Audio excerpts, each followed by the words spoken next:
Namaskar. On behalf of Embassy of India in Berne, I extend a very warm welcome to all of you present here, as well as to our online viewers. Today, we are celebrating the 7th International Day of Yoga in a hybrid format, and we are thankful for your participation. In today's program, we will have yoga and meditation session after the inaugural part. To inaugurate the program, by lighting of the traditional lamp, I would like to invite Her Excellency Madam Monica Kapil-Mohta, Ambassador of India to Switzerland and the Principality of Liechtenstein, and Mr. Alec von Grafenried, Honorable Mayor of the City of Berne, to the stage, please. Yes. Light represents knowledge. Light represents wisdom. Light represents prosperity.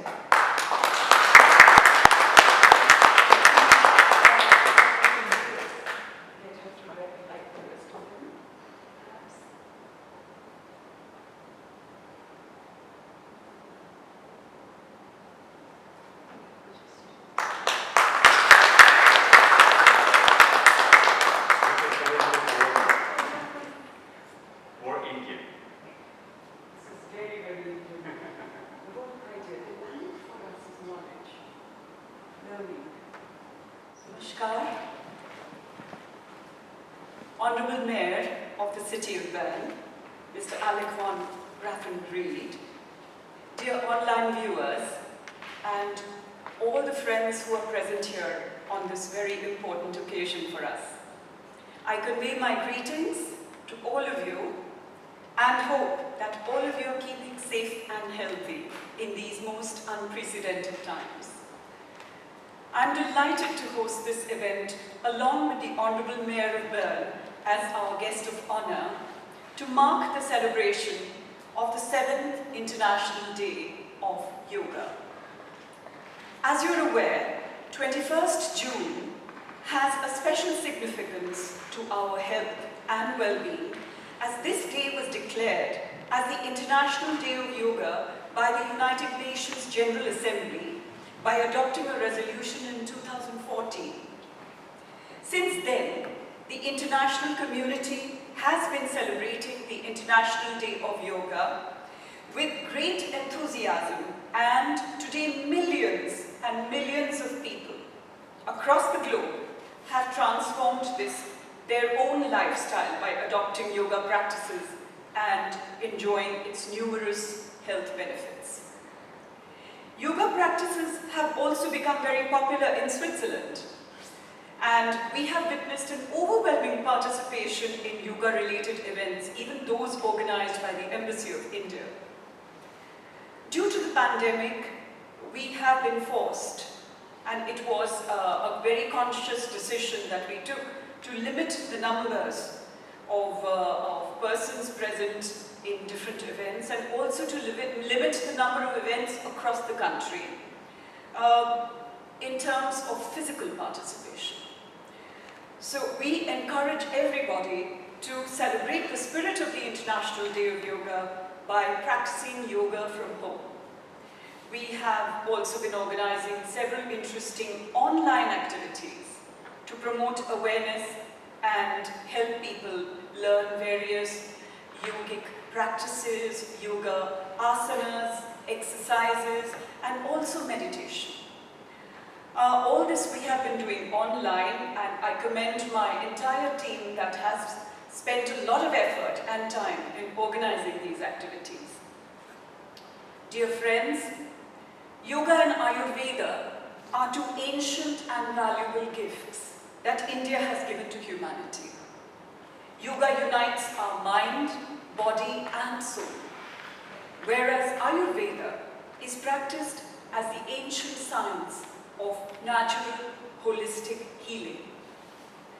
During these challenging times, I urge you to take good care of yourselves, your health, and keep following the health and hygiene advisories related to COVID-19. At the same time, I also would strongly recommend that you may improve your immunity and achieve holistic health through yoga and Ayurveda. I convey my thanks and best wishes to Mr. Shashin and Ms. Vanessa, who have joined us for conducting yoga and meditation sessions today. I express my gratitude and deep appreciation to the Honourable Mayor, Mr. Alec von Graffenried, for his very gracious presence as our special guest on this occasion. Keep safe, keep healthy. Thank you. Namaskar. Excellency, dear Ambassador, dear Monica, ladies and gentlemen, dear friends of India, dear friends of yoga, thank you very much for this very kind invitation to this event and to the 7th International Day of Yoga. It was a great pleasure to me to come here, and I will say some more words about me and yoga later on. But let me start with some words on yoga and on yoga in Switzerland. I think performing yoga is a great experience for everybody, and I think India has brought a lot of its spirituality and its lifestyle through yoga and Ayurveda to our countries and to the Western world. And I think it was a big enrichment for us to experience all the philosophy and all that comes with yoga all over. And I think, as you said before, it's become a very big success in Switzerland.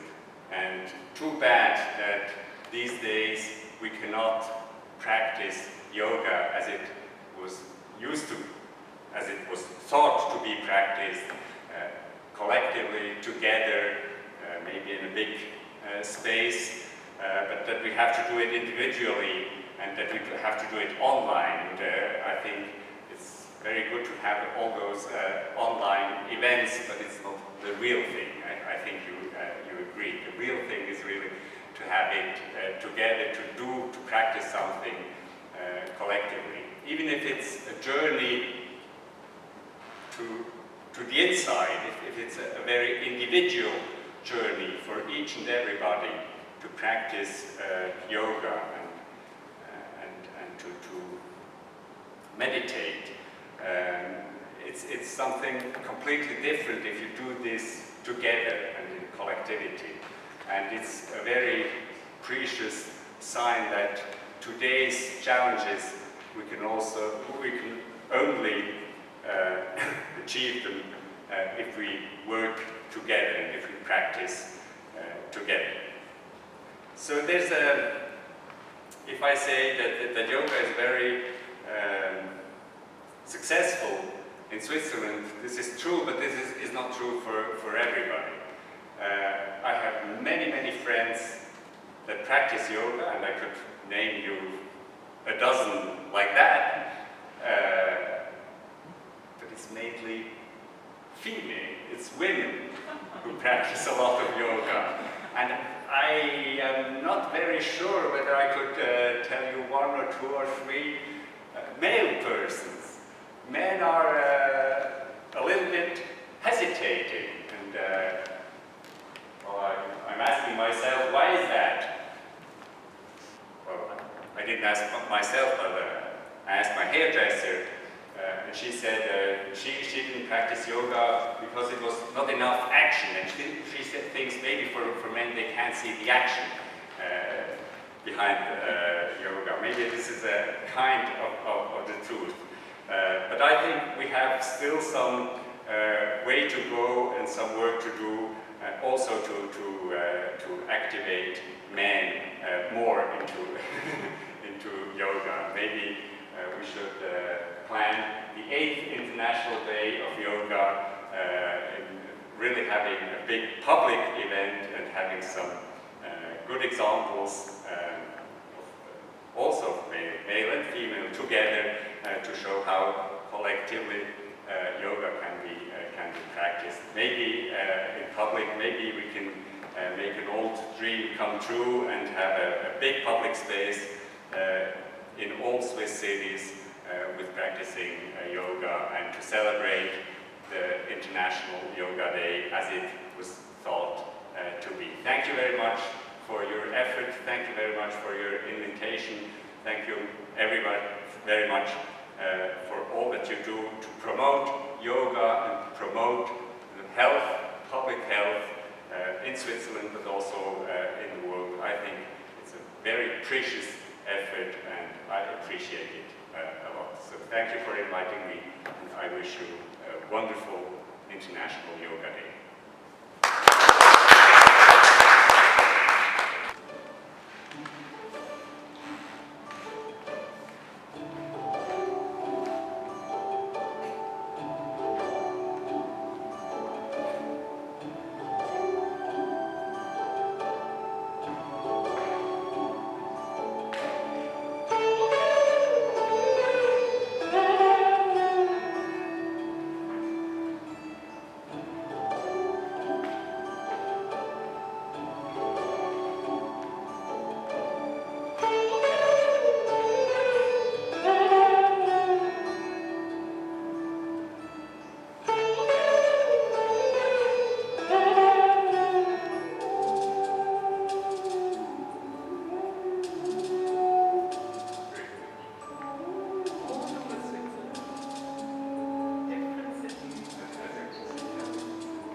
Numerous benefits, yoga has become very popular practice, and millions of people across the globe have transformed their lifestyle through yoga.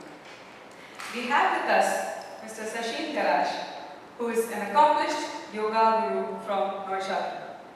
I invite him for conducting yoga session and to make us learn how to improve our strength and immunity through yoga. Please welcome Mr. Sachin.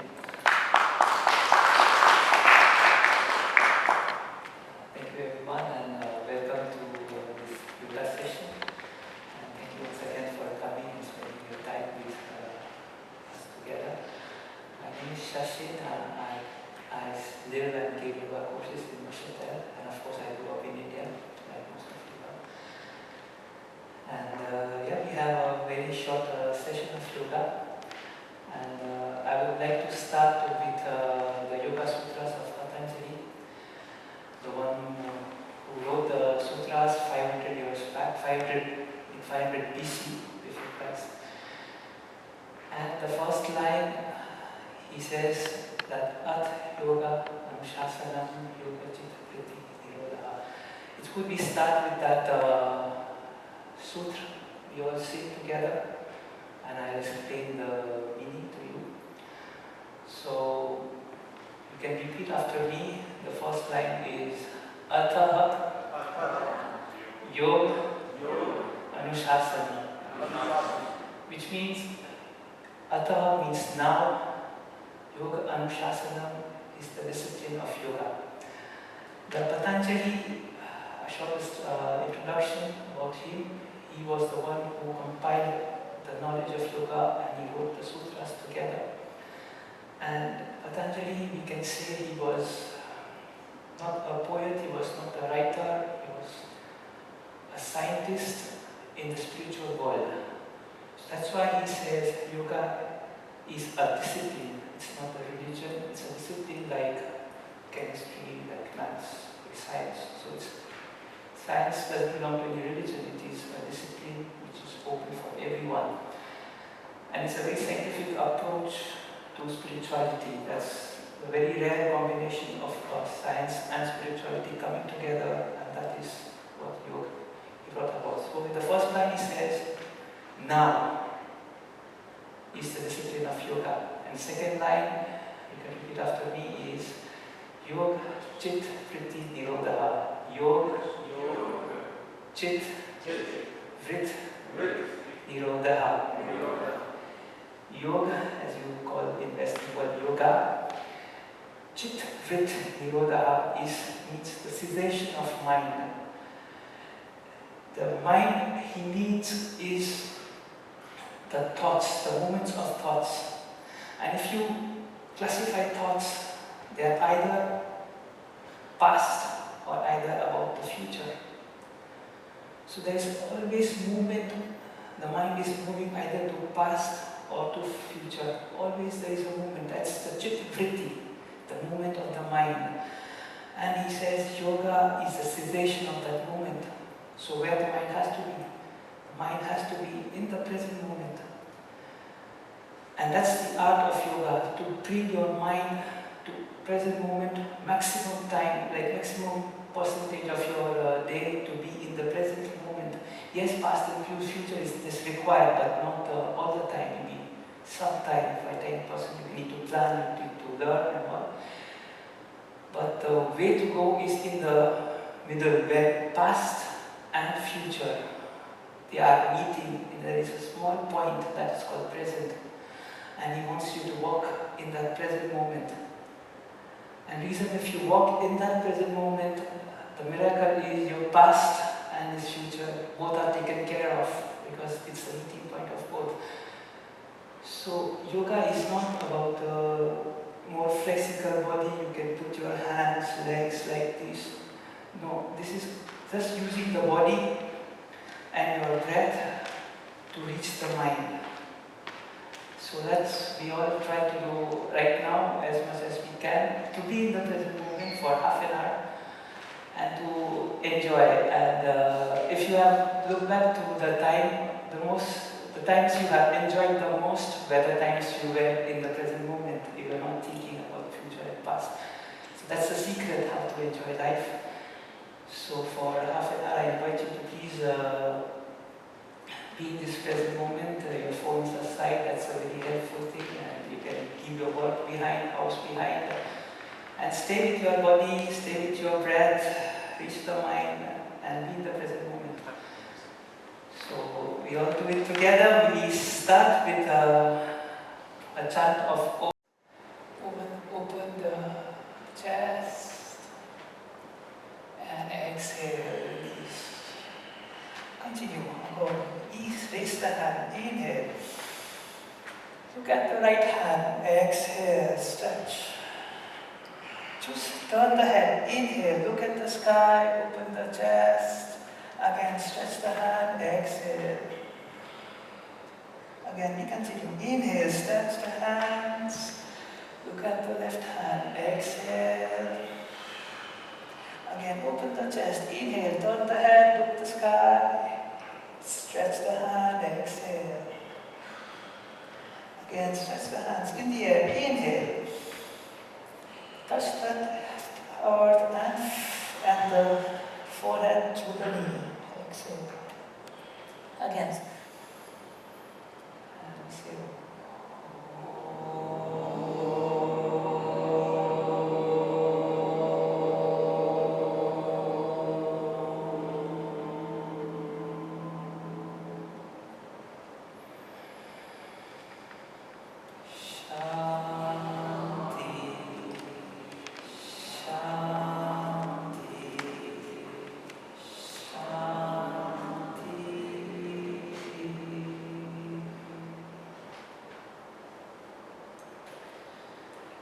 Palms together, and you have the palms with the pot. The palms just touch the eyes, the breath touch.